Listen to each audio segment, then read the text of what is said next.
cherchant à en saisir le sens profond. Maria marmonnait quelque chose d'étrange. Ce n'était pas du tout clair, mais la voix de Maria fit courir un frisson dans le corps de Rouma, car Maria parlait avec une voix double, celle d'un homme. Il y a vraiment quelque chose de différent chez cette fille. Je finirai par le découvrir.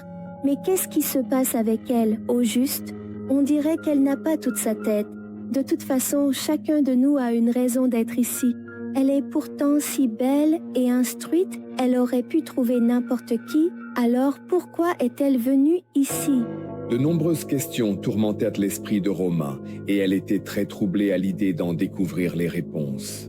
Le soir, après la prière, tout le monde se préparait à dormir dans sa chambre. Mais ce soir, Romain avait quelque chose de différent en tête.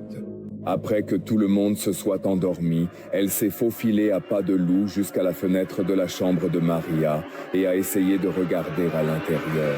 Mais en voyant la scène à l'intérieur, Romain en a eu la chair de poule.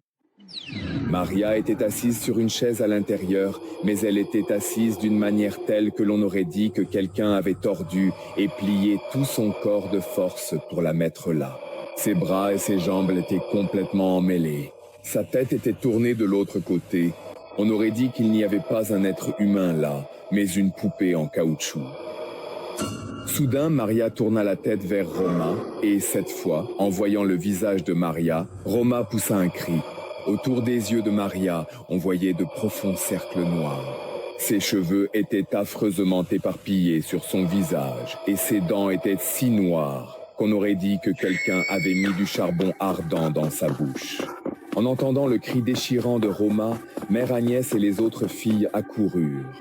Romain était allongé par terre et haletait. Que faites-vous ici? Que s'est-il passé? Rome.